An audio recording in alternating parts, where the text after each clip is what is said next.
بسم اللہ الرحمن الرحیم۔ صبح پاکستان لائیو کے ساتھ میں ہوں دوستو آپ کا میزبان انجم صحرائی۔ عظیم تر پاکستان سے محبت کرنے والے دنیا بھر سے صبح پاکستان کے عظیم تر پاکستانی فالورز جن کی تعداد 37,000 سے پلس ہو چکی ہے، ان سب کو میرا پیار بھرا سلام اور پرخلوص دعائیں۔ آپ سب کی صحت، سلامتی اور کامیابی کے لیے ہم سب دعا گو ہیں۔ دوستو، آج 2018 قومی انتخابات کا سال ہے۔ 31 مئی 2018 کو مسلم لیگ نون کی حکومت اپنی آئینی مدت پوری کر لے گی، نگران سیٹ اپ آ جائے گا، اور اگر کوئی انہونی نہ ہوئی تو 15 جولائی 2018 کو قومی انتخابات ہوں گے۔ تمام سیاسی جماعتیں، مسلم لیگ نون، پیپل پارٹی، پی ٹی آئی سمیت تمام سیاسی اور مذہبی جماعتیں اعلانیہ اور غیر اعلانیہ طور پر اپنی انتخابی مہم کا آغاز کر چکی ہیں۔ مردم شماری ہو چکی ہے، ووٹر لسٹیں چھپ چکی ہیں، حلقہ بندیاں ہو چکی ہیں، حلقہ بندیوں پر اعتراضات سماعت ہو رہے ہیں۔ الیکشن کمیشن آف پاکستان بڑا پرعزم ہے کہ مقررہ وقت پر انتخابات ہوں۔ سیاسی ماحول خاصا گرم ہے۔ آئے روز پاکستان کے کسی نہ کسی کونے میں، کسی نہ کسی شہر میں ہماری سیاسی، پارلیمانی اور انتخابی تاریخ کے عین مطابق بجن گے، آمن گے، بنے گا نیا پاکستان، یہ سب نعرے بھی سنائی دے رہے ہیں، اور ایک اور نیا نعرہ کہ ووٹ کو عزت دو، یہ بھی ہمارے سامنے جو ہے نا جی، اس کی بازگشت بھی ہمیں سنائی دے رہی ہے۔ تو دوستو، آج ہم اس سیاسی تناظر میں کہ کیا اس سیاسی ماحول میں، اس روایتی سیاسی ماحول میں، اسی انتخابی کلچر میں، اسی مروجہ انتخابی نظام میں، کیا 2018 میں ہونے والے الیکشن عوامی بالادستی کی بنیاد بنیں گے، عوامی بالادستی کا جواز بنیں گے، جس کا دعویٰ تقریباً تمام سبھی جماعتیں کرتی ہیں کہ جی ہم عوام کو اقتدار میں لے کر آئیں گے، لیکن عوام کو اقتدار میں لے کر آئیں گا جو یہ فکرہ ہے شاید میرا غلط ہے۔ عوام کی حمایت کے ساتھ ہم اقتدار میں آئیں گے، اصل میں یہ فکرہ ہوتا ہے تمام سیاسی جماعتوں کا۔ تو آج کی ڈسکشن میں آپ بھی ہمارے ساتھ شریک ہو سکتے ہیں۔ میرے ساتھ شریک گفتگو ہیں ہمارے لیا کے انتہائی متحرک اور فعال سماجی کارکن، پولیٹیکل ورکر، ہمارے مقامی ایف ایم کے انتہائی معروف اینکر جناب عنایت اللہ کاشف ایڈوکیٹ صاحب، میرے چھوٹے بھائی ہیں، تمام تر ہماری جو جدوجہد ہے تقریباً ایک ساتھ ہوتی ہے، اور یہ مجھے کبھی تنہا نہیں چھوڑتے۔ السلام علیکم جناب۔ وعلیکم السلام۔ کیا حال ہے جناب کاشف صاحب؟ خیریت الحمدللہ، آپ ٹھیک ہیں؟ خیریت سے ہیں؟ اللہ کا شکر ہے۔ تو یہ اس ڈسکشن کا آغاز آپ سے ہی کرتا ہوں۔ کیا دیکھتے ہیں کہ کیا ہماری عوامی بالادستی اس الیکشن میں ہونے والی ہے؟ با اختیار ہم ہونے والے ہیں؟ اقتدار میں ہمیں حصہ ملنے والا ہے؟ سب سے پہلے تو میں آپ کا، صبح پاکستان کا اور اپنے سامعین کا بہت مشکور ہوں جی کہ آپ نے مجھے اپنے اسٹوڈیو میں دعوت دی، ہمارے بلایا لیے اور فخر ہے، گفتگو ہمارے لیے کرنے کا موقع عطا کیا۔ Thank you. اور آپ کو جو سوال ہے وہ آج وقت کی ضرورت ہے جی کہ کیا پاکستان کے عوام کبھی عوامی بالادستی جی کی حکومت جو ہے وہ دیکھ سکیں گے، یا ہمارے ملک میں عوامی بالادستی جو ہے وہ آ سکے گی یا نہیں؟ بڑا اہم سوال ہے۔ جی اس تناظر میں میں یہ عرض کروں گا کہ اگر ہم تاریخ اٹھا کر دیکھیں اور پاکستان کی سیاسی جماعتوں کا رول دیکھیں اور سیاسی جماعتوں کے ساتھ وابستہ قوتیں دیدہ و نادیدہ، جی ان تمام کے حالات و واقعات کو مد نظر رکھیں تو اب تک جو ہے وہ ہماری عوامی بالادستی جو ہے وہ وجود میں نہیں آ سکی ہے۔ اور اس دفعہ یہ ایک نعرہ بڑا بجا نعرہ ہے کہ ووٹ کو عزت دو، لیکن ووٹ کو عزت دینے سے پہلے، ووٹ کی عزت لینے سے پہلے ووٹر کو عزت جو ہے وہ ضرور دینا ہوگی، اس کے بغیر بالادستی جو ہے وہ وجود میں نہیں آ سکے گی۔ رہی جدوجہد کی بات، ٹھیک ہے سیاسی جماعتیں اس حوالے سے جدوجہد کر رہی ہیں، لیکن سرائی صاحب میں اگر یہ بات کہوں کہ مجھے کوئی بڑی تبدیلی جو ہے وہ نظر نہیں آتی اس حوالے سے، عوامی بالادستی کے حوالے سے، کہ میں بہت زیادہ پر امید نہیں ہوں. وہ اس لیے کہ حالیہ جو سینٹ کا الیکشن ہوا، اور حالیہ سینٹ کے الیکشن میں جس انداز میں قیادت نے ووٹرز کی خرید و فروخت کی، اور وہ بازار لگا، بازار سجا، منڈیاں لگیں، اور اس میں خرید و فروخت ہوئی، اربوں روپے خرچ کیے گئے، اور مینڈیٹ جو ہے وہ خریدا گیا، تو میں سمجھتا ہوں کہ آپ کا ایوان بالا اگر خریداری کے ساتھ وجود میں آیا ہے تو اس ایوان بالا کی جو حیثیت ہے وہ کیا ہوگی؟ وہ ایک سوال ہے. وہ ایک سوال ہے. اچھا، آپ نے وہ ایوان بالا جس نے قانون سازی کرنی ہے، اور وہ ایوان بالا جو عزت، یعنی جن لوگوں نے منتخب کیا وہ ہمارے ووٹ سے جو ہے وہ بنے، اور انہوں نے آگے ووٹ دیا. اب ہمارے ووٹ کی تقریم تو وہی ہوئی کہ کوئی 6 کروڑ میں بک گیا، کوئی 8 کروڑ میں بک گیا، کوئی 20 کروڑ میں بک گیا، یعنی میرا دیا ہوا ووٹ وہ بکتا رہا، منڈیاں سجتی رہیں، اور یہ سلسلہ جو ہے وہ چل رہا ہے. پہلے بھی چلتا آیا ہے، اب بھی چل رہا ہے. ہماری لوکل سطح پہ بھی جو میونسپل کمیٹیز کے چیئرمین بنے وہ بھی خرید و فروخت کے ساتھ جو ہے وہ بنے. تو ایسے حالات میں اگر بالادستی کا مطلب یہ ہے کہ میں نے برسر اقتدار آنا ہے اور انویسٹمنٹ کر کے آنا ہے، تو میں معذرت چاہتا ہوں، یہ عوامی بالادستی نہیں بلکہ پیسے کی بالادستی، مالیت کی بالادستی، مادیت کی بالادستی ہے کہ آپ پیسہ لیں، ووٹ لیں، اقتدار میں آ جائیں اور بالادست ہو جائیں. رہا سوال عوام کی بالادستی کا، یہ سوال ٹھیک ہے اس مرتبہ اٹھا ہے، لیکن جمہوریت کا مطلب بھی یہی ہے کہ عوام کی حکومت عوام کے لیے، عوام کے ذریعے. اور اب تک جو ہم نے جمہوری ادوار دیکھے ہیں، ہم نے عوام کا کردار صرف اتنا دیکھا ہے کہ وہ میرے بننے کا ہمسایہ ہے، میں اس کو ووٹ دے رہا ہوں، وہ میری ذات برادری کا ہے، میں اس کو ووٹ دے رہا ہوں. وہ اس انداز میں اگر ہم تھوڑا سا ماضی میں جائیں اور ایک تجزیہ کریں، یعنی ہمارے جو انتخابات ہوئے ہیں سب سے زیادہ ٹرن آؤٹ تھا 2013 میں. جی بالکل، سب سے زیادہ، یعنی بتایا گیا ہے کہ 55.2% ہمارا 55.2% ٹرن آؤٹ تھا. بالکل صحیح ہے. اب اس یعنی کم سے کم 45% جو ہے نا وہ لوگ شریک نہیں ہوئے وہ آپ کے ووٹر کے عمل. وہ کیوں شریک نہیں ہوئے؟ دیکھیں نا، ان کا اعتماد ہی نہیں ہے آپ کے اس سسٹم پہ. اب میں ووٹ دینے جاتا ہوں یا لوگ ووٹ دینے جاتے ہیں، ڈسکشن ہوتی ہے، ووٹر سے پوچھتے ہیں کہ بھائی آپ ووٹ دینے کیوں نہیں گئے؟ اور یار کیا ووٹ دیں انہیں؟ اب لوگ کیوں نہیں، ان کو پتا ہے کہ یار کوئی تبدیل نہیں ہونے والا. کیا تھانہ کلچر تبدیل ہوا؟ کیا پٹواری کلچر آپ کا تبدیل ہوا؟ جو ہم پچھلی روایتوں سے دیکھتے آ رہے ہیں، گزشتہ سے پیوستہ الیکشن کو آپ اٹھا کے دیکھ لیں تو عوام کی دلچسپی الیکشن سے نکلتی جا رہی ہے. وہ اس لیے عوام دلچسپی ختم ہو رہی ہے کہ عوام اب یہ بات سمجھ چکے ہیں کہ اقتدار جو ہے یہ اپنے لیے حاصل کرتے ہیں، عوام کے لیے حاصل نہیں کرتے. عوام کے اقتدار کی بات جو آپ نے شروع میں ان کے نعرے کے حوالے سے کی، وہ محض ایک نعرہ ہے دنیا کو خوش کرنے کے لیے کہ عوامی مینڈیٹ کے ذریعے جی ہم اقتدار میں آنا چاہتے ہیں. بھئی عوامی مینڈیٹ کے ذریعے آپ آنا چاہتے ہیں تو کیا آپ نے عوام کے مسائل حل کیے؟ عوام کے مسائل میں تو اضافہ ہوا ہے.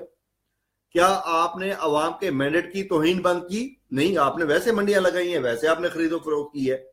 کیا عوام کو انصاف ان کی دہلیز پہ ملا؟ آج بھی عوام دھکے کھا رہے ہیں انصاف کے لیے. کیا آج بھی آپ کا اے سی ڈی سی وہ فیصلے عوام کے ریونیو کے مسائل، دیگر مسائل ان کی دہلیز پہ حل کرتے ہیں؟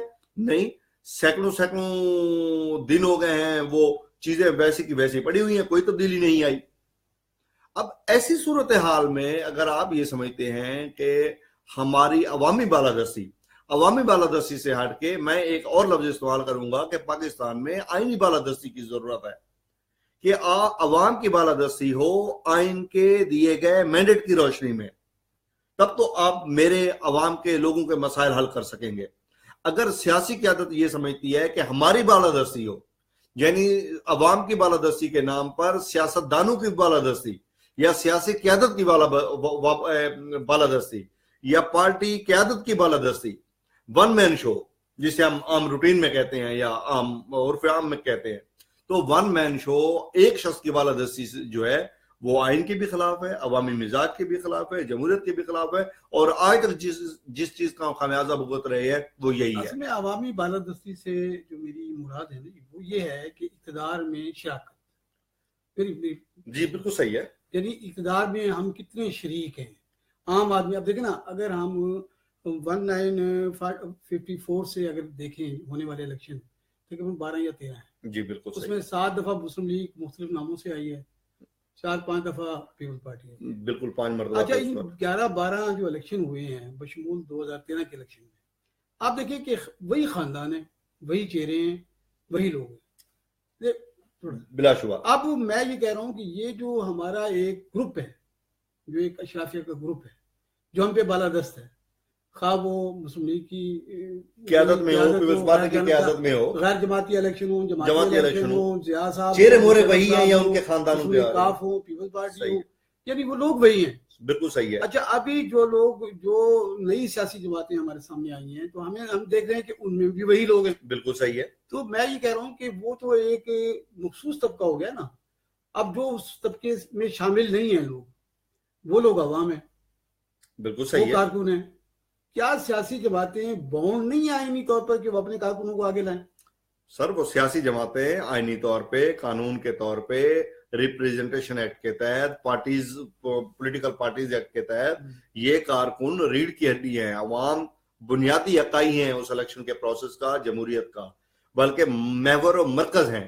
لیکن پاکستان کے اندر بدقسمتی ہے کہ عوام کہیں پر بھی میٹر نہیں کرتے.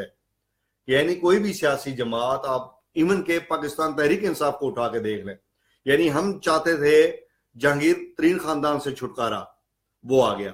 ہم قریشی خاندان سے چھٹکارا چاہتے تھے، شاہ محمود قریشی اس کے اندر آیا اور بڑا لیڈر بن کے آیا. ہم ہاشمی خاندان سے چھٹکارا چاہتے تھے، جاوید ہاشمی وہاں بھی آ گیا. ہم چاہتے تھے جکھڑ خاندان سے چھٹکارا، وہ وہاں پہ آ گیا. ہم سیڑ خاندان سے چھٹکارا چاہتے تھے، سیڑ وہاں بھی پہنچ گئے. اب ایسی صورتحال میں سیاسی پارٹیوں کا موقف یہ ہے کہ جی ہم اور لوگ کہاں سے لے کے آئیں. سوال یہ ہے کہ اور لوگ، کیا 16 کروڑ لوگوں میں باقی لوگ بانج ہیں؟ کیا باقی لوگوں کے اندر جرات نہیں ہے الیکشن لڑنے کی؟ جاننا چاہوں گا کیا ہماری سیاسی جماعتوں کے مینیفیسٹو جو ہیں، جو منشور ہیں، جو دستور ہیں، کیا ورکر کی نمائندگی کو وہ تحفظ دیتے ہیں؟ باتوں کی حد تک ان کے منشور کے اندر ورکر جو ہے وہ موجود ہوتا ہے. جیسے ہماری خواتین کی نشستیں مخصوص ہیں جی، ہمارے یعنی کسان کی نشستیں مخصوص ہو جاتی ہیں، جناب فلاں ٹیکنوکریٹ کی نشستیں مخصوص ہو جاتی ہیں. اس ملک کی 80% سے زیادہ آبادی یعنی عام سطح کی صحیح ہے، لے مین عام ورکر ہیں. تالیاں پیٹنے والے، نعرے لگانے والے زیادہ لوگ وہ ہوتے ہیں جو گلی محلے کے لوگ ہوتے ہیں. آخر ہماری سیاسی جماعتیں یا ہمارا آئین پاکستان ان ورکر کلاس کو کیا تحفظ دیتا ہے اور کیوں نہیں دیتا؟ اگر نہیں دیتا کیوں نہیں دیتا؟ اس ورکر کلاس کو کوئی تحفظ حاصل نہیں ہے. یہ ورکر کلاس نعرے لگاتی آئی ہے، نعرے لگاتی رہے گی، نعرے ان کی تبدیلی نہیں آنے والی. شرائع صاحب آپ کو یاد ہوگا بھٹو صاحب جس دن ہینگ ہوئے، ان کو پھانسی پہ لٹکایا گیا، تو پاکستان کے اندر بہت سارے لوگوں نے خودکشیاں کی. اس خودکشی کے واقعات کے بعد پاکستان پیپلز پارٹی 4 مرتبہ برسر اقتدار آ چکی ہے. میں پوچھتا ہوں پاکستان پیپلز پارٹی کے عہدیداروں سے، ورکر سے، قیادت سے، کیا ان جتنے خاندان تھے وہ 20 سے 25 سے 26 سے، کیا آپ نے آج تک ان کی کوئی سنوائی کی ہے؟ کر رہے ہوں گے، سنوائی بھی کر بالکل نہیں ہے. میں نے پتہ کیا ہے، میں نے اعداد و شمار اکٹھے کیے ہیں. موضوع نہیں ہے نا. میں صرف ایک بات کر رہا ہوں، میں صرف یہ بتانا چاہتا ہوں آپ کو، میں صرف آپ کو یہ بتانا چاہتا ہوں کہ ورکر نے خودکشیاں تک کی ہیں. میرے سامنے ریگل چوک پہ ایک ورکر نے اپنے سر پہ پیٹرول چھڑکا، اپنے جسم پہ اور آگ لگائی میرے سامنے. صحیح. میں وہاں تھا، لاہور روزنامہ وفاق کا میں نمائندہ تھا. روزنامہ وفاق کی وہاں اس ریگل چوک پہ ایک بلڈنگ تھی، اس بلڈنگ میں میرا آفس تھا، وہاں میں ٹھہرا ہوا تھا. میں نے دیکھا ایک بندہ آیا، اس نے کین اٹھایا ہوا تھا مٹی کے تیل کا یا پیٹرول کا، اس نے چھڑکا اور آگ لگائی. لوگ بھاگے، جو اس کو بچانے کی کوشش کی، جو بھی تھا اس کو چھوڑے. میں صرف یہ بات کروں، یہ ظاہر ہے یہ ورکر تھا نا، جدوجہد پہ کے لیے. دیکھیں نا، میرا یہی سوال ہے کہ جس ورکر نے جدوجہد کی، کیا اس کے بعد اس ورکر کی سنی گئی؟ یا وہاں سے پشاور سے ایک تاجر اٹھا، اس نے پارٹی قیادت کو پیسے دیے اور سینیٹر وہ بن گیا؟ چاہیے تو یہ تھا نا کہ آپ کا عبد الرحمان مانی سینٹ کا ممبر بنتا.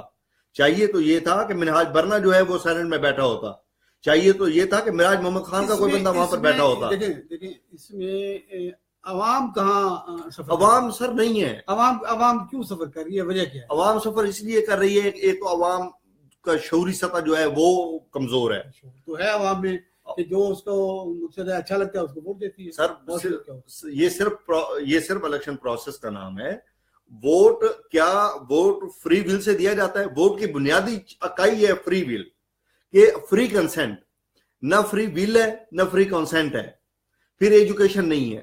میں نے آپ سے عرض کیا جب ووٹ آپ دیں گے بننے کی بنیاد پہ کہ یہ میرا ہمسایہ ہے، جب آپ ووٹ دیں گے اس بنیاد پہ کہ یہ میرا چودھری ہے، میرا گجر ہے، میرا خان ہے، میرا تھند ہے، میرا ملک ہے، جب آپ اس بنیاد پہ ووٹ دیں گے تب تک آپ کی تبدیلی نہیں آ سکتی. بنیادی چیز ہے لوگوں کو ایجوکیٹ کرنے کی کہ ووٹ دینے کا طریقہ کار، ووٹ دینے کی سوچ کے عمل کو تبدیل کریں. یعنی ہماری سیاسی جماعتیں جو معذرت کے ساتھ اگر میں یہ کہوں کہ ہماری یہاں سیاسی شخصیات آئیڈل بن رہی ہیں، مضبوط بن گئی ہیں. صاحب ہیں، نواز شریف صاحب ہیں، بے نظیر صاحب ہیں، عمران خان صاحب ہیں، فلاں صاحب ہیں.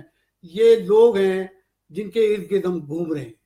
ہمیں نہیں پتا کہ پیپلز پارٹی کا مینیفیسٹو اس وقت کیا ہے، ہمیں نہیں پتا مسلم لیگ نون کا. سر کسی سے پوچھ لیں آپ، ہمیں نہیں پتا ایون کے پاکستان جتنی بھی سیاسی جماعتیں ہیں ان کے ورکر کی آپ ایک فہرست بنائیں، تمام ورکرز کی 4 5 کی، ان سے پوچھ لیں کہ جناب پارٹی کا مینیفیسٹو کیا ہے. کوئی آپ کو نہیں بتا سکے گا. کیوں؟ مجھے تو یہاں تک بھی معلومات مجھے ملتی رہتی ہیں بعض اوقات لوگوں سے کہ وہ مینیفیسٹو ان کا چھپتا ہی الیکشن کے موقع پہ ہے اور اس کے وہ چھپ کے وہ اس کے بعد ردی کی ٹوکری میں گیا. دستور میں، پارٹیوں کی دستور میں ورکر کی کوئی جگہ نہیں، ورکر کی کوئی جگہ نہیں ہے، عوام کی کوئی جگہ نہیں ہے. اگر کوئی نواز دے تو وہ صاحب کی جو ہے نا وہ ثواب دید ہے اور صاحب کا احسان ہے، مگر نہ وہ باؤنڈ نہیں ہے. پارٹی مخصوص نشستیں اس لیے رکھی گئی تھی کہ ورکر کلاس کو دی جائیں گی. جو لوگ الیکشن کے ذریعے نہیں آ سکتے اس میں مولانا فضل الرحمان کی بیٹی بھتیجی، فلاں ایم این اے صاحب کی بہن بھتیجی بیوی، فلاں جو ہوتے ہیں جو موجود ہوتے ہیں ان کے سارے آ جاتے ہیں. جو موجود لیڈر، ورکر نہیں، جو موجود قیادت ہے اس کے قریبی عزیز وہ اپنے لے کے چلے جاتے ہیں. مخصوص نشست پہ مجھے بتا دیں پاکستان پیپلز پارٹی کے 1-2 نشستوں کے علاوہ، یعنی وہ دنیا کو فیس کرنے کے لیے، دکھانے کے لیے 1-2-3 نشستوں کے علاوہ مجھے آپ دکھا دیں کون سی ایسی کلاس ہے سینٹ کے اندر عام لوگوں کو لے کے آئی ہو یا اسمبلیوں کے اندر مخصوص نشستوں پر وہ ورکر کلاس کو لے کے آئی ہو. نہیں، یہ تو پیپلز پارٹی پہ کیا گلا کریں، یہ تو کوئی بھی جماعت ہمیں نظر نہیں آتی. تو پھر جمہوریت کہاں رہے گی، عوام کہاں رہے گی؟ ابھی میری جماعت ہے تو وہ سینیٹر ہے اور میرے جماعت کا جو ہے نا وہ دوسرا سینیٹر بن گیا. وہ ایسے ہی چلتا ہے. میں عام آدمی، عام کلاس ورکر جو ہے نا سر وہ میٹر ہی نہیں کرتا. صرف ووٹ دینے کی حد تک وہ میٹر کرتا ہے، ووٹ دینے کی حد تک، اس کے بعد کوئی میٹر نہیں کرتا. اچھا نہیں، اب ہماری جو ورکر، اب اصل تو زیب جو ہے، جو زیب داستان بنتے ہیں وہ تو ورکنگ کلاس ہے نا، جو ہم ان کے لیے بھاگ رہے ہوتے ہیں، کرسیاں بچھاتے ہیں، ان کے لیے ٹینٹنگ کرتے ہیں، ان کے لیے نعرے لگاتے ہیں، ان کے لیے گلے پھاڑتے ہیں، ان کے لیے کیا کیا نہیں کرتے. اب یہاں جو تبدیلی کا ہمیں ایک دیا جاتا ہے، ایک لالی پاپ دیا جاتا ہے کہ اب تبدیلی آ رہی ہے جی، اب تبدیلی آ گئی، اب آنے والے الیکشن میں تبدیلی آ جائے گی. اب وہ تبدیلی کے لیے جب میں تو اوپر دیکھتا ہوں تو مجھے وہی لوگ نظر آ رہے ہوتے ہیں جو 70 کی دہائیوں میں جو ہے نا جی مجھے ان کے چہرے نظر آیا کرتے تھے. بالکل صحیح ہے. میری عمر جو ہے نا 63 ایئرس ہو گئی، اور 16-17 سال کی عمر میں نے نعرے لگانے شروع کیے تھے. وہی چہرے قومی سطح پہ بھی اور وہی چہرے اپنے گراس روٹ لیول پہ وہی لوگ ہیں. کونسلر ہے تو کونسلر بن رہا ہے، وہ اگر ضلع کونسل میں ہے تو ضلع کونسل میں بن رہا ہے، اگر کوئی کل باپ تھا آج بیٹا ہے، وہی چاہ رہے ہیں، کل دادا تھا آج پوتا ہے. اس میں عام آدمی جو بیچارہ خوش فہم ہو جاتا ہے کہ یار اب آ رہی ہے جی، اب تو چینج آ گئی جی، اب تو ہمیں بالکل حقوق ملنے والے، تبدیلی آنے والی ہے، انقلاب آنے والا ہے. تو یہ خوش فہمی سر آپ کو یاد ہوگا کہ 10ویں جب 18ویں ترمیم لائی جا رہی تھی تو 18ویں ترمیم میں یہی کہا جا رہا تھا کہ اب 18ویں ترمیم آئی اور لوگوں کے دکھ جو ہے نا وہ درد چیزیں ختم ہو جائیں گی. اب ایک بہت بڑی تبدیلی آنے والی ہے. 18ویں ترمیم آ گئی. 18ویں ترمیم کو 10 سال اور 8 سال گزر چکے ہیں. عوام کے لیونگ سٹینڈرڈ میں کوئی تبدیلی نہیں آئی، لوگوں کے شعور میں کوئی تبدیلی نہیں آئی، لوگوں کی سطح میں کوئی تبدیلی نہیں آئی. لوگ نیچے گئے، اوپر نہیں آئے. لوگ بیٹھے ہیں، اٹھ نہیں سکے ہیں. جو بیٹھے تھے وہ مزید بیٹھ گئے، جو کھڑے تھے وہ بھی بیٹھنے پہ آ گئے. کوئی تبدیلی نہیں آئی. اس کے بعد ہم نے دیکھا کہ تحریک انصاف نے ایک نعرہ لگایا تبدیلی کا. ہم بھی اس کا حصہ بن گئے کہ یار اب تبدیلی آنی چاہیے. یہ عوام کے پریشر کو کم کرنے کے لیے، عوام کے غبارے سے ہوا نکالنے کے لیے، پریشر کوکر کو، ان کے جذبات کو ٹھنڈا کرنے کے لیے یہ ایک سٹنٹ کے طور پہ لے کے آتے ہیں. کون لے کے آتے ہیں؟ یہ ہماری سیاسی جماعتیں اور سیاسی جماعتوں کے ساتھ وہ اشرافی طبقہ خود بیٹھ کے طے کرتا ہے کہ اب یار لوگ اب پھٹنے والے ہیں، اب نہیں ہوپ دے دو، نہیں ان کو hope they do. Us hope کے بعد لوگ پھر نعرے لگاتے ہیں، پھر تالیاں پیٹتے ہیں، پھر ٹینٹنگ کرتے ہیں، پھر ایک نئی ورکر کلاس پیدا ہوتی ہے. پھر وہ جب وہ الیکشن آتا ہے، نتائج نہیں آتے، کچھ بیمار پڑ جاتے ہیں، کچھ بستر پہ چلے جاتے ہیں، کچھ قبر میں چلے جاتے ہیں. پھر اس کے بعد 8 سال 10 سال وہ مایوسی کے اندر، پھر 8-10 سال کے بعد ایک نیا نعرہ لگا دیا کہ اب بڑی تبدیلی آنے والی ہے. سر، تبدیلی کا عمل جو ہے وہ ترجیحات کے تعین سے ہوگا. آپ جب تک ترجیحات کے، پاکستان کا ویژن کیا ہے، پاکستان کی ترجیحات کیا ہیں، عوامی ترجیحات کیا ہے، لوگوں کے ساتھ معاملات کرنے کی ترجیحات کیا ہیں، لوگوں کو فیسلٹیز دینے کی ترجیحات کیا ہیں. میں آپ سے پوچھوں عوامی ترجیحات کیا ہیں، کیا بتائیں گے آپ؟ دیکھیں نا، محکمہ صحت کو آپ اٹھا کے دیکھ لیں، محکمہ ایجوکیشن کو آپ اٹھا کے دیکھ لیں. سر دیکھیں نا، یہ تو نظام کی دین ہے نا سر. نظام ابھی آپ دیکھیں نا، جب آپ ایک نظام کو تقویت دیتے ہیں، اس نظام نے تو وہی پیدا کرنا ہے نا، اس میں سے تو وہی جنم لے گی نا. میں عرض کر رہا ہوں نا، اگر نظام آپ کا عوام دوست ہے، ہم جمہوریت پہ چونکہ کیا آپ کا نہیں، کیا آپ کا نظام، کیا آپ کی جمہوریت، یہ جو طرز عمل ہے جو ایک 70 سال سے ملک پہ، دیکھیں نا، کیا آپ کا عوام دوست ہے؟ دیکھیں نا، یہی تو بدقسمتی ہے کہ آپ نے جمہوریت کا راگ الاپا اور جمہوریت نہ پارٹیوں میں آنے دی، نہ ورکرز میں آنے دی، اور چھینا جھپٹی کے ایک ماحول کو آپ نے رکھ لیا اور سامنے رکھا اور اسی کو لے کے چل رہے ہیں. دوسری بات، آپ نے عوام کو اس پروسیس کے اندر شامل نہیں کیا. تیسری بات، آپ نے جو عوام کو فیسیلیٹیٹ کرنا تھا آپ نے نہیں کیا، بلکہ آپ نے کیا کیا، عوام کو مختلف مسائل کے اندر الجھائے رکھا. رزلٹ یہ ہے کہ آج پاکستان کا کسان اٹھا کے لے کر، پورے پاکستان کا کسان جہاں پر گنے کا کاشتکار ہے، وہ اپنے گنے بیچنے کی اس کو فکر لگی ہوئی ہے. وہ نہیں دیکھ رہا کہ الیکشن آ رہے ہیں نہیں آ رہے، اس کو کوئی دلچسپی نہیں ہے، کوئی سروکار نہیں ہے اس کا. آپ دیکھ لیں کہ اس کو جو غریب ہے، جس کا گنا نہیں ہے، مزدور ہے، چھوٹا مزدور، وہ کہتا ہے یار بھاڑ میں جائے الیکشن، وہ کہتا ہے بھاڑ میں جائے الیکشن، مجھے تو 300 روپے 400 روپے 500 روپے شام کو ملے اور میں بچوں کو جا کے روٹی کھلا سکوں. یعنی آپ کا جو جمہوری پروسیس ہے وہ لوگوں کی ترجیحات میں شامل نہیں ہے. اب الیکشن جیسے مقدس عمل میں کے لیے لفظ استعمال کیے جائیں کہ یہ بھاڑ میں جائے، تو اس کا کیا مطلب ہے کہ کیا لوگ آپ کی اس جمہوریت سے خوش ہیں؟ جمہوری نظام بالکل اچھا تھا، گڈ گورننس جہاں پر لے کے آنی تھی، جس نے فروٹفل ہونا تھا، وہ بیڈ گورننس میں بدل گئی. ہم نے جمہوریت کو گالیاں دینا شروع کر دی بیڈ گورننس کی بنیاد پہ. یہ 3 مختلف چیزیں ہیں، ڈیموکریسی، گڈ گورننس اور بیڈ گورننس. ہمارے موضوعات ہیں گڈ گورننس اور بیڈ گورننس. ہم نے گالیاں دی جمہوریت کو کیونکہ جمہوری لوگ اس بیڈ گورننس کے ذمہ دار تھے. اصل بات یہ ہے. اب بیڈ گورننس کو گڈ گورننس کے اندر تبدیل کرنا ہے، جو ہمیں ضرورت ہے اس وقت عمل کی. الیکشن کے پروسیس کو آپ ہونے دیں، ہمیں اس سے نہیں سروکار، لیکن ان لوگوں کو لے کے آئیں جو ڈیلیور کریں. دیکھیں ابھی دیکھیں نا، میں آپ کو ابھی بڑی حیران کن بات ہے، یہی سوال جب ہم نے اپنے دوستوں سے کیا کہ کیا الیکشن 2018 عوامی بالادستی کا جواز بنے گا، تو اس میں جتنے بھی دوستوں نے ہمیں کمنٹس بھیجے ہیں تقریباً سب نے کہا جی نہیں. ایک ہماری خاتون ہیں، قلمکار ہیں، عفت بھٹی صاحبہ، وہ لکھتی ہیں کہ مجھے نہیں لگتا کہ ایسا ہوگا، حالات و واقعات جو کہانی سنا رہے ہیں وہ یہی کہ ہم پھر وہیں کھڑے ہوں گے جہاں کھڑے تھے، یعنی اسی طرح پہ گزارا ہمیں کرنا پڑے گا. اچھا، اب جب یہ صورتحال ہے تو عام آدمی جو ہے وہ کیا کرے، وہ کیسے، کیا دیکھیں وہ ووٹ دیتا ہے، کچھ ہمارے جیسے لوگ سوئے رہتے ہیں، وہ لوگ جا کے ووٹ دے آتا ہے، ووٹ دیتا ہے.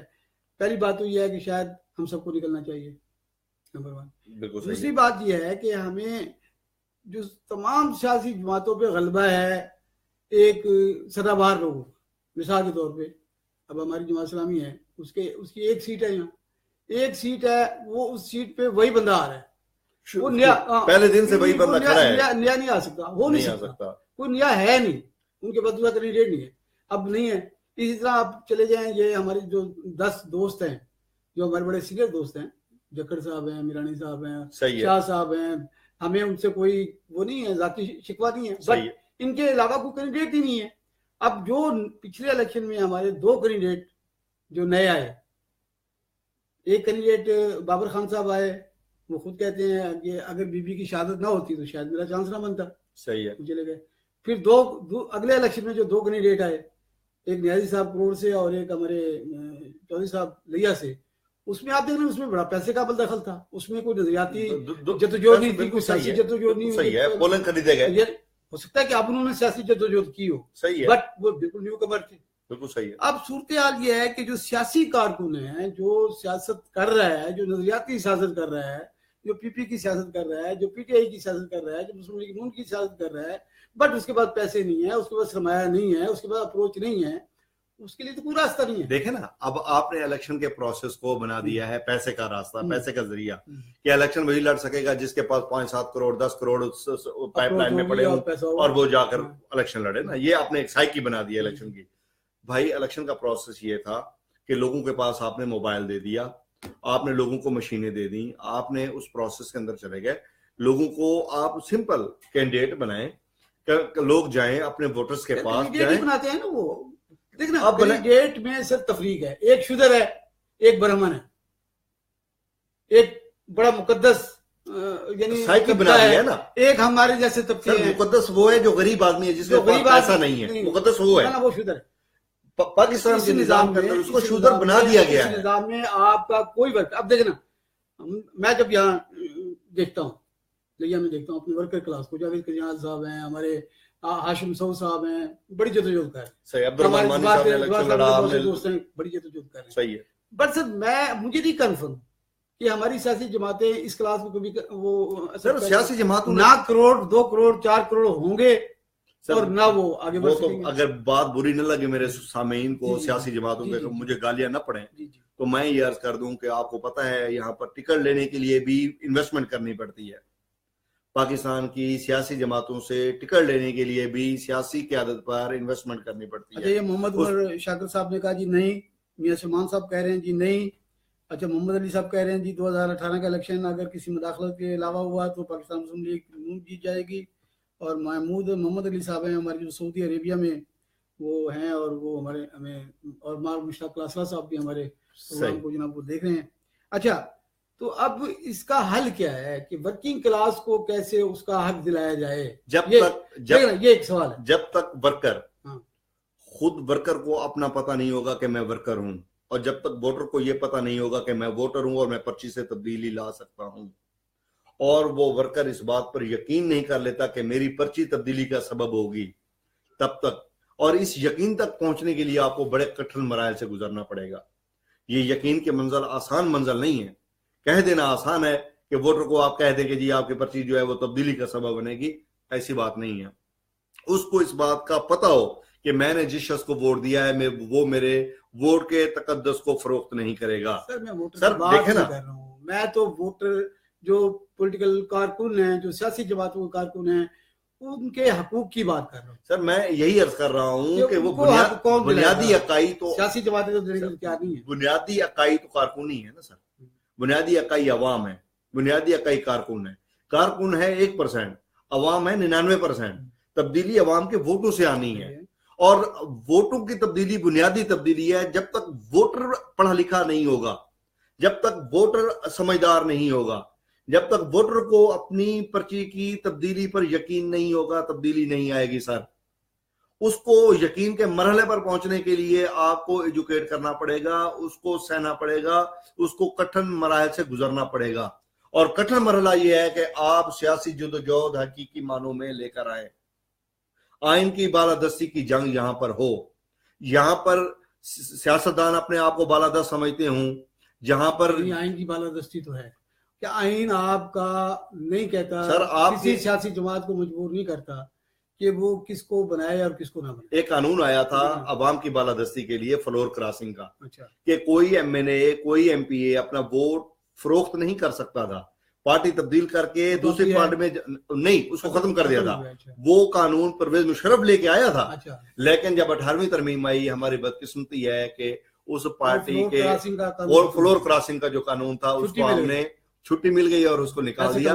وہ تاکہ لوگ جو ہے وہ پیسے کا لین دین اور وہ ہو سکیں. اور وہ بدقسمتی ہے کہ سیاسی جماعتوں نے اس کو ختم کیا اور ہماری ورکر کلاس تب بھی سوئی رہی تھی. یہی میں کہتا ہوں نا کہ سیاسی تو اپنا یہ فرض یہ سمجھتے ہیں کہ وہ جب ان کا لیڈر آ رہا ہو تو وہ کرسیاں اٹھائیں, کرسیاں لگائیں, پھر وہ اسٹیج پر چڑھنے کی کوشش کرتے ہوئے وہ بیچارے اسٹیج سے گر جائیں, زخمی ہو جائیں, انہیں دھکے دے کے اتار دیا جائے اور اس کے بعد وہ تالیاں بجائیں, نعرے لگائیں, بجن گے آن گے. اس کے بعد جناب اگر پارٹی برسر اقتدار آ جائے تو پھر میرے جیسی کالی گڈی پہن کے لوگوں کو دکھائیں کہ جناب میں اس پارٹی کا کارکن ہوں اور میں بڑی چیز ہوں, میرے تعلقات ہیں صاحب کے ساتھ, میں ان کے گیٹ پہ کھڑا تھا تو انہوں نے مجھے سلام دیا تھا. سر یہ ہماری ورکنگ کلاس ہے. یہی تو بدقسمتی ہے کہ ورکر کو نہیں پتا. اس کا مطلب ہے کہ ہماری سیاسی جدوجہد جو ہے اس کی سمت درست نہیں ہے. دیکھیں سیاسی جدوجہد وہ لوگ تو ٹھیک کر رہے ہیں, دیکھیں وہ لوگ تو ٹھیک کر رہے ہیں جو 70 سال سے ہمارے پہ قابض ہیں, مالک ہیں, جنہیں اقتدار ورثے میں ملا ہے. ان کا تو حق ہے کہ وہ اپنے اقتدار کو بالادست رکھیں اور اس کو دوام دیں. اب جو ہم غلام لوگ تھے, غلامی سے آزادی میں آ گئے اور آج تک ہم غلام چلے آ رہے ہیں, ذہنی طور پہ غلام. ہم نے اپنی غلامی کی زنجیریں توڑنے کی کوشش نہیں کی. کاشف صاحب مانے دیکھیں نا, آپ نے 3 الیکشن لڑے, آپ خود الیکشن کے پروسیس میں گئے, آپ نے بڑے بڑے احتجاج کیے, عوام کا وتیرہ پھر بھی وہی رہا. چند لوگوں کی محبتیں سمیٹنا, عوام کی کل مجموعی طور پہ محبتیں سمیٹنا یہ ایک علیحدہ ایشو ہے, لیکن پرچی نہیں ملی. میں پھر وہی بات کروں گا کہ سیاسی بالادستی اس وقت آ سکتی ہے جب عوام باشعور ہوں, اور عوام اس وقت باشعور ہوں گے جب آپ کا ورکر باشعور ہوگا اور اس کو یقین ہوگا کہ میری پرچی جو ہے وہ تبدیلی کا سبب بنے گی. جب تک اس کو اپنی پرچی کی تبدیلی پہ یقین نہیں ہوگا یہ تبدیلی نہیں آ سکتی. میں دیکھتا ہوں نا, دیکھیں کہ انڈیا میرا کوئی آئیڈل ملک نہیں ہے, اس کے اندر بھی مسائل ہیں, بہت مسائل ہیں. بٹ میں دیکھتا ہوں کہ وہاں چائے بیچنے والا بچہ وزیر اعظم بن جاتے ہیں. ٹھیک نا, سوچنے کی بات ہے نا. ہمارے ہاں تو چائے بیچنے والا بچہ اپنا کھوکھا بڑا نہیں کر سکتا. ہمارے ہاں ایک طبقاتی شعور نہیں ہے. میرا خیال ہے ہمیں اپنے طبقے کا شعور نہیں ہے کہ ہم کس طبقے سے تعلق رکھتے ہیں. ہم اس طبقے میں جانے کی کوشش کرتے ہیں جہاں ہمارا داخلہ بند ہے, لیکن وہ ہمیں لے جاتے ہیں کیونکہ وہ تو ہم لگا رہے ہوتے ہیں. ہم شودر اور برہمن تو ہم بن نہیں سکتے.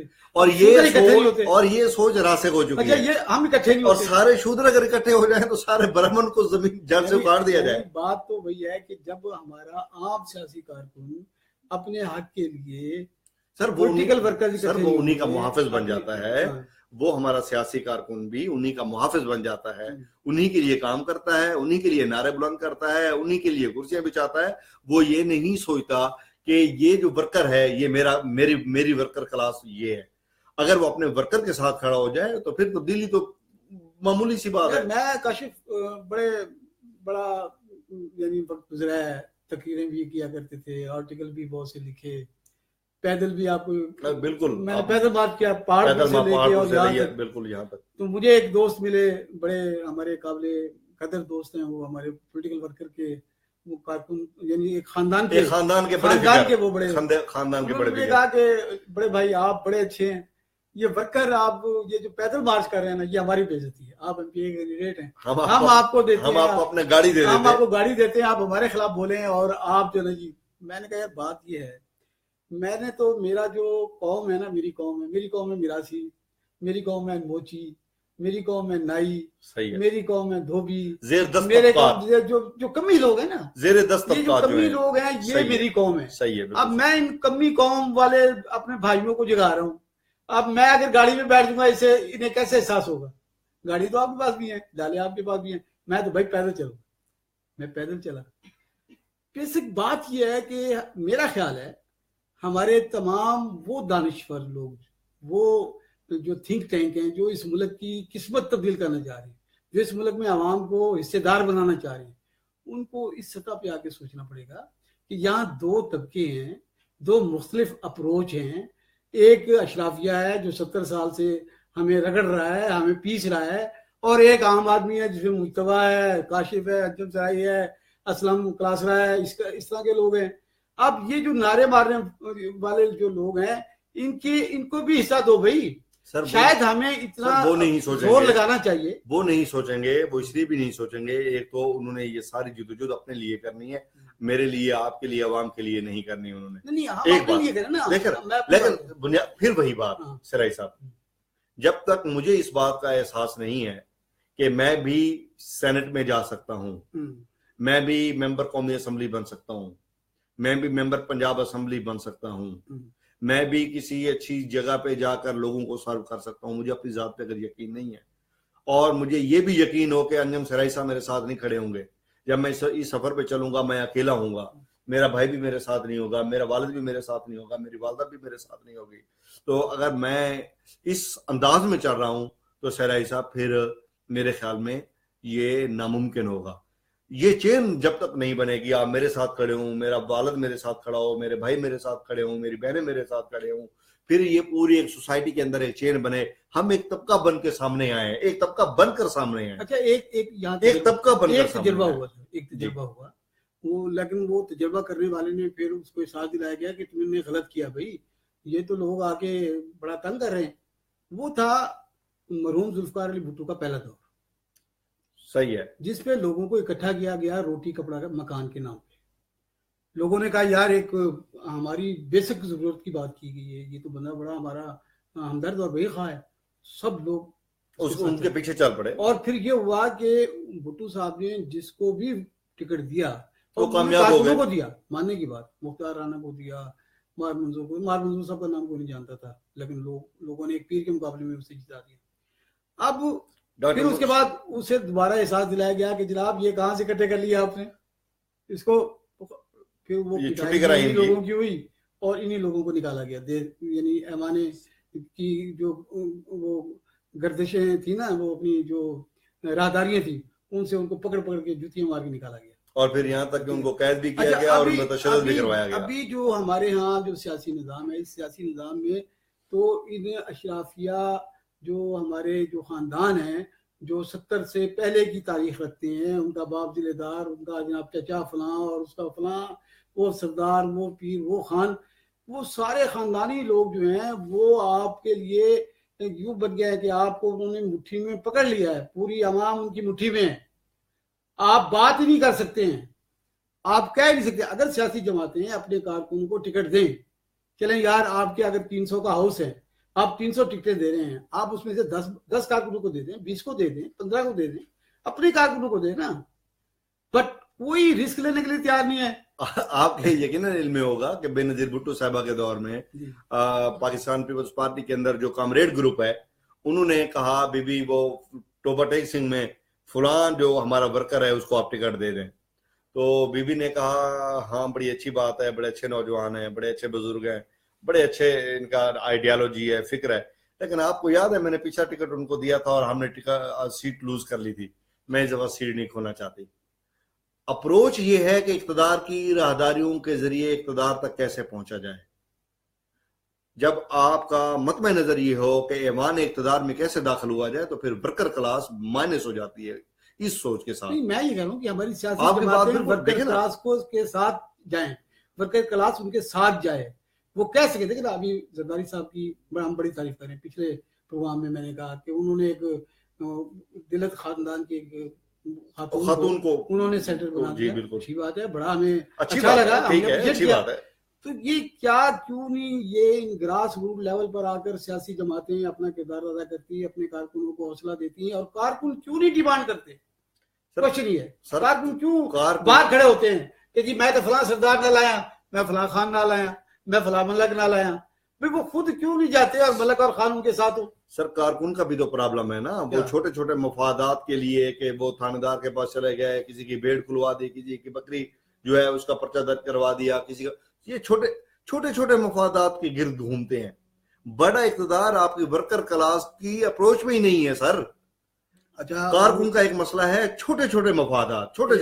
بالکل آپ کی بات کی تائید کی ہمارے ایک دوست نے، محمد علی صاحب نے، وہ کہتے ہیں جب تک ہم برادری اور خاندانی سیاست سے نہیں نکلیں گے تب تک نہ تو کوئی تبدیلی آ سکتی ہے اور نہ ہی ووٹ کی عزت ہوگی.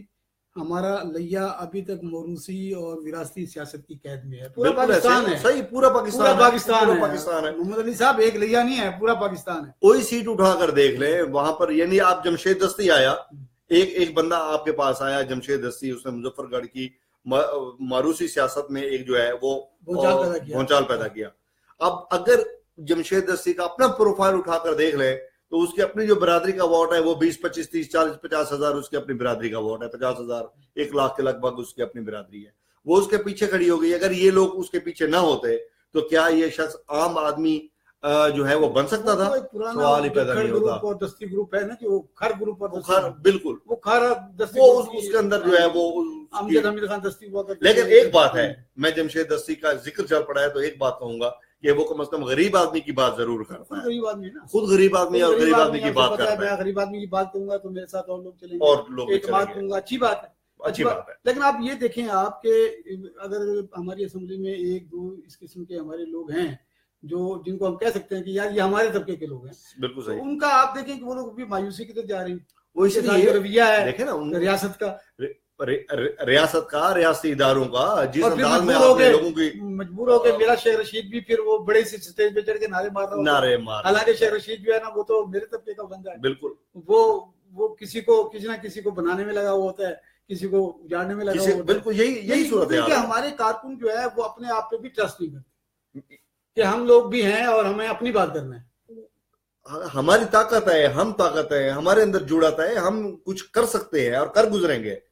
اعتماد ہی نہیں ہے کارکن کے اندر. سامعین محترم, آج کا موضوع خاصا طویل ہے, بہت سی باتیں ہو سکتی ہیں اس پہ, لیکن ہمیں ظاہر ہے جو ہم نے ایک شیڈول بنایا ہوا ہے اپنے وقت کا بھی احساس ہوتا ہے. 40 منٹ ہمارے ایسے گزر گئے جیسے کاشف بھائی بات ہم نے کی ہی نہیں ہے. بات ماشاءاللہ بالکل ایسے آپ نے بات کی. اچھا, یہ آخری 5 منٹ ہے ہمارے پاس. لیا میں ابھی آپ کیا تبدیلی دیکھ رہے ہیں لیا کی سیاست میں؟ یہ بھائی روایتی سیاست ہوگی یا کچھ چینج آئے گی؟ لیا کی سیاست میں کوئی بڑی تبدیلی نہیں آنے والی. وہ اس لیے کہ آپ کے پاس جو کینڈیڈیٹ ہیں وہ سامنے آ چکے ہیں, اور جو نئی حلقہ بندیاں آئی ہیں سامنے, ان میں بھی وہی کینڈیڈیٹ ہیں, کوئی کینڈیڈیٹ تبدیل نہیں ہوئے. اور پھر ایک بات ہوئی ہے سٹی کے حلقے میں کہ غلام حیدر تھن صاحب جو حلقہ 263 سابقہ جو ہے حلقہ بدر ہو گئے, وہ حلقہ بدر ہو گئے, وہاں سے پھر وہ شہر میں دوبارہ اب جو ہے وہ حلقہ 284 میں دوبارہ واپس آتے ہیں. یہ ایک معمولی اپسیٹ ہوا ہے, زیادہ بہتری ہوئی ہے, یہ ایک اچھا کینڈیڈیٹ ہے کہ وہ شہر کے اندر آ گیا ہے, کمپٹیشن ہوگا. اور پھر یہ ہے کہ آپ کے پاس جو کینڈیڈیٹ ہیں وہ گنے چنے 12 13 14 لوگ اگر شہر کی سیٹ پہ لڑ رہے ہیں تو ان میں آپ دیکھ لیں جو کینڈیڈیٹ ووٹ لینے والے ہیں وہ 4-5 لوگوں کے درمیان مقابلہ ہونے جا رہا ہے.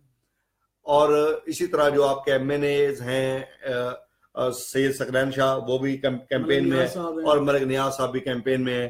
تیسرے نمبر پہ رمضان بھلر صاحب بھی وہ بھی کیمپین میں ہے. اب مقابلہ جو ہے وہ گنا جا رہا ہے ثقلین شاہ صاحب اور ملک نیاز کے درمیان. ملک نیاز بھی آزمائے ہوئے ہیں اور ثقلین شاہ صاحب بھی آزمائے ہوئے ہیں. مجھے یہاں پر کوئی اپسیٹ ہوتا ہوا نظر نہیں آ رہا. آزمانے کا حوصلہ نہیں کرے گی ملک صاحب کو, اور عوام جو ہے وہ آزمانے کا حوصلہ نہیں کرے گی ملک رمضان بھلر صاحب کو. دیکھیں ملک رمضان بھلر ایک نئی تبدیلی لے کے آ سکتے ہیں, ان کے پاس پیسہ بھی ہے, وہ لوگوں کے لیے بات پھر ہماری سوچ بھی وہیں اٹک جاتی ہے نا کہ یار تبدیلی وہی لا سکتا ہے جس کے پاس پیسہ ہے. اگر آپ کی اور میری تبدیلی بھی سوچ کا محور بھی سر بنیادی چیز ہے, آپ کا الیکشن کھڑا پیسے پہ ہے نا, اس لیے یہ ایک بنیادی چیز ہے. جو اپنا شہر کا حلقہ ہے اس کی بھی یہی صورتحال ہے. جو آپ کا ہے حلقہ 265 سابقہ, اس کے اندر بھی کینڈیڈیٹ وہی سجن خان تکوانی, وہی مار اجازت رانا, وہی احمد علی واندر شاید ہو, ہمارے ایک اور دوست بھی ہیں زید واندر صاحب بھی ہیں, ارشاد رنگا صاحب بھی اب وہاں پر آ گئے, 4-5 کینڈیڈیٹ وہاں پر آ گئے ہیں. لیکن تبدیلی جو ہے مجھے وہاں پر بھی کوئی بڑی تبدیلی نظر نہیں آ رہی ہے. تو میں یہ پاکستان ضلع لئیے کی حد تک جو ہے سیاست کے اندر وہی اسی تنخواہ پہ میں گزارا یعنی پیپلز پارٹی یا مسلم لیگ نون یا پھر پیپلز پارٹی یا پھر وہی شخصیات آپ کہہ رہے ہیں, وہی شخصیات آپ کہہ رہے ہیں. یعنی میں یہ سمجھتا تھا کہ ہاشم سعود جو ہے وہ ایک ایسا کینڈیڈیٹ تھا. کیا پی ٹی آئی کا کوئی نیشنل اسمبلی کا کینڈیڈیٹ نہیں ہوگا؟ ملک نیاز جکھر صاحب ہیں نا, ان کے وہ ملک نیاز جکھر صاحب ہیں. پیپلز پارٹی کا رمضان بھلر صاحب ہوں گے اور ثقلین شاہ صاحب ان کے ہوں گے. جو شہر کی سیٹ میں ایک بڑی تبدیلی آ سکتی ہے وہ رفاقت شاہ کے آنے سے آ سکتی ہے. کہ رفاقت شاہ پی ٹی آئی کے ٹکٹ پہ ملک نیاز کے ساتھ اگر آتے ہیں تو ہاشم سعود صاحب کہاں کھڑے ہوں گے, کیا وہ الیکشن سٹینڈ کریں گے یا نہیں کریں گے؟ پی ٹی آئی کا ووٹ جو ہے وہ تقسیم ہو سکتا ہے. جو ہمارے سیاسی حلقوں میں ہو رہا ہے وہ یہ کہ شاہ صاحب ہو سکتا ہے ملک نیاز تو شاہ صاحب کی ہیلپ کر دیں ووٹوں کے حوالے سے. کیا شاہ صاحب بھی ملک نیاز کو ووٹ دلوا سکیں گے؟ شاہ صاحب بھی ایک سوال شاہ صاحب ملک نیاز کو ووٹ دلوانے کی پوزیشن میں اس لیے ہیں, اور وہ ملک صاحب بھی اس لیے ان کے ساتھ پینل بنانا چاہتے ہیں کہ شہر میں ملک نیاز صاحب کو ووٹ کم ملتا ہے. ایک تو شہر میں جو ووٹ ہے وہ رفاقت شاہ صاحب کا, پیر حسنین صاحب کا بہت زیادہ ووٹ ہے, وہ پیر مریدی کا ان کا جو ووٹ ہے وہ ہلکا ہے, عقیدت مندی جو ہے وہ ظاہر ہے ملک نیاز کی طرف نہیں جاتی, ملک نیاز کی طرف نہیں جاتی. لیکن اس حوالے سے کہ اگر ان کا پینل ہوگا اور شاہ صاحب حکم کریں گے, کیونکہ یہاں حکمن اور تعدیباً جو ہے وہ عقیدت کی بنیاد پہ ووٹ جانا ہے, تو وہ ان کو ووٹ پڑے گا, جا سکتا ہے اس بنیاد پہ. اور جو تھل کا علاقہ ہے جہاں سے ملک نیاز صاحب کو کم ووٹ ملتا تھا, وہاں پر بھی. آپ ہمارے پورے ضلع لیا میں کسی کارکن کا سیاسی مستقبل بھی دیکھ رہے ہیں؟ مجھے کارکن کا جو مستقبل ہے وہ اب ہاشم مسعود صاحب کے پروفائل کو اٹھا کے دیکھ لیں. غریب آدمی ہے, بنیادی طور پہ کوئی بڑا زمیندار نہیں ہے, کوئی بڑا وہ نہیں ہے, ایک ورکر آدمی ہے.